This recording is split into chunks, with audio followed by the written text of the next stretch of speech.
Donald Trump is set to make an appearance at NASCAR's Daytona 500 this Sunday, just a week after attending Super Bowl 59.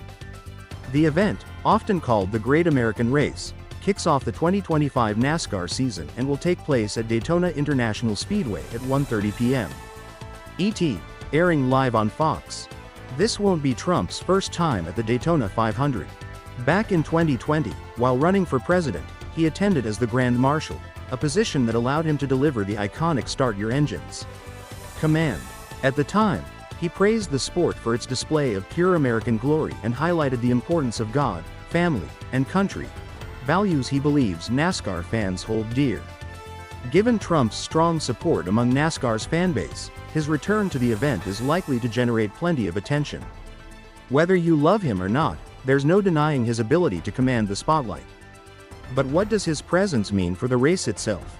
Will it overshadow the on-track action, or just add to the spectacle? One driver who isn't particularly concerned is Bubba Wallace. When asked about Trump's possible attendance, Wallace made it clear that he couldn't care less and is focused solely on racing. "We're here to race, not for the show," he said. It's a no-nonsense attitude, and with Wallace starting in third position, he's got bigger things on his mind than political figures in the stands. As for the race itself, Chase Briscoe has secured pole position, with Austin Cindric right next to him on the front row. But all eyes will be on Kyle Larson, who's been dominating the 2025 season so far. Can he keep the momentum going and take the checkered flag at Daytona? One thing's for sure. Whether it's the thunderous roar of stock cars or the buzz surrounding Trump's appearance, Daytona 500 is shaping up to be an unmissable event. Buckle up, NASCAR fans. It's going to be a wild ride. Elon Musk has set his sights on government-funded media. He backed Trump ally Richard Brennel's call to shut down VOA and Radio Free Europe. These outlets receive nearly $1 billion annually. When Brennel called for their closure on X, Musk responded without hesitation, "Yes, shut them down." But not all conservatives share this view. Kari Lake, Trump's pick for VOA director, disagreed. She believes these outlets should stay but shift focus to supporting American values, not undermining them. Lake strongly denied claims she would turn VOA into Trump TV. Even Trump, she said, wants it to be fair, showing the real voice of America.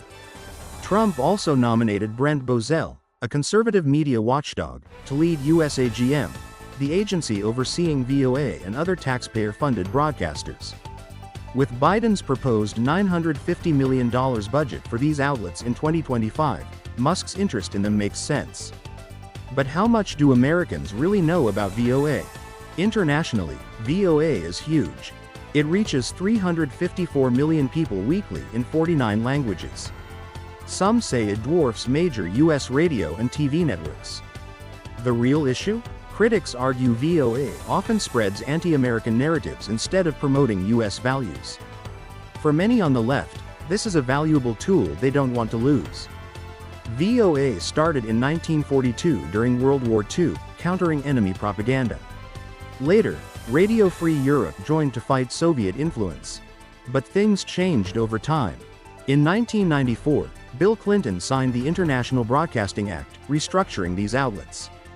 Since then, concerns have grown about them favoring hostile regimes. In 2020, Trump's Iran envoy Brian Hook slammed VOA, calling it the voice of the mullahs. He accused it of promoting narratives that harm U.S. interests. The push to reform VOA isn't new. In 2006, Senator Tom Coburn led efforts to investigate how U.S.-funded media was undermining American policy in Iran. Coburn even wrote to President George W. Bush, warning that VOA and Radio Farda might be hurting U.S. interests instead of helping them. His concerns weren't ignored. A State Department report backed Coburn's claims. But inside VOA, resistance was strong. Reforming a powerful institution isn't easy, especially one with global influence. Some critics argue that under Obama, the problem worsened. Despite bipartisan efforts to fix VOA, questions remain about where its loyalties truly lie. Musk's stance signals growing pressure for change. Will the next administration finally rein in these media giants, or will they keep operating unchecked? World Series champion Bobby Jenks faces toughest opponent yet, stomach cancer. Bobby Jenks, the dominant closer who helped lead the Chicago White Sox to a World Series title in 2005, is now facing the toughest battle of his life.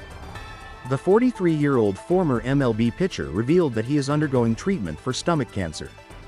Jenks, known for his fiery presence on the mound and ability to deliver in high-pressure situations, spoke about his diagnosis from a hospital in Portugal. Despite the daunting challenge ahead, he remains optimistic. "Now it's time to do what I got to do to get myself better and get myself more time, however you want to look at it," he told MLB.com. "I'll tell you one thing. I'm not going to die here in Portugal." A legacy built on grit and determination. For baseball fans, Jenks is synonymous with dominance in the late innings. In his rookie season, he played a crucial role in the White Sox's 2005 championship run, making 32 appearances and recording 6 saves. 2 years later, he tied a record by retiring 41 consecutive batters, proving his status as one of the game's most reliable relievers. Over 6 seasons in Chicago, Jenks posted a 3.40 ERA and notched 173 saves across 329 games. He later joined the Boston Red Sox for a season before stepping away from professional baseball. The fight off the field.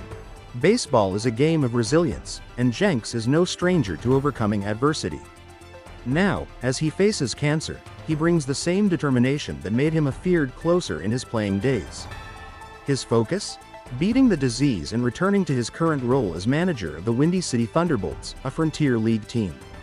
Support has been pouring in from the baseball community, with the White Sox among the first to send their well wishes.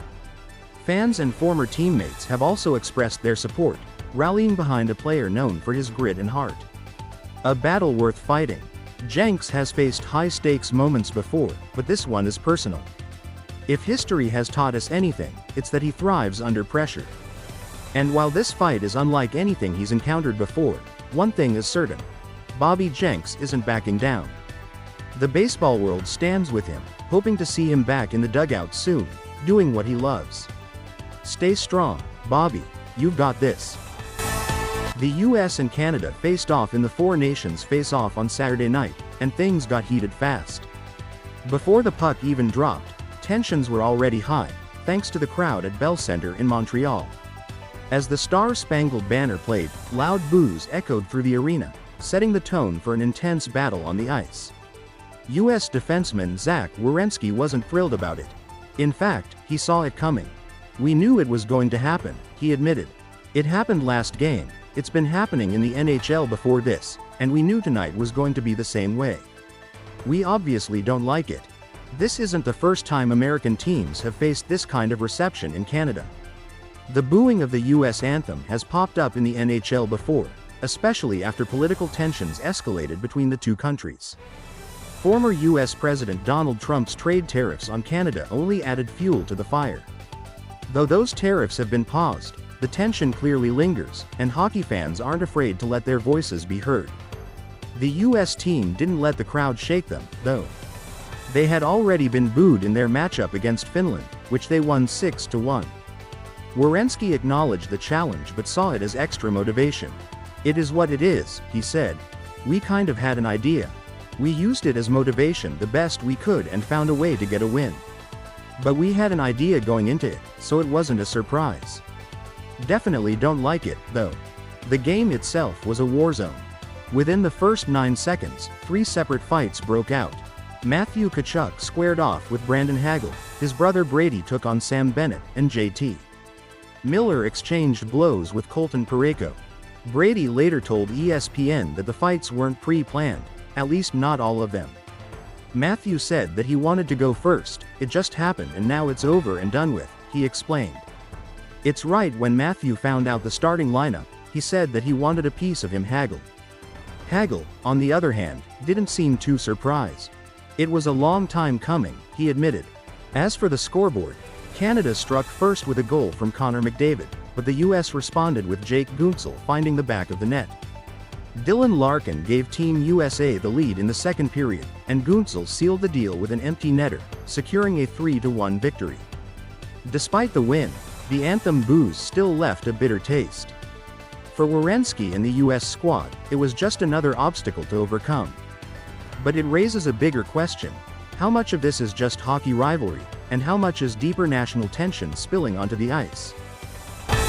Sheryl Crow sells her Tesla to protest Elon Musk, donates the money to NPR.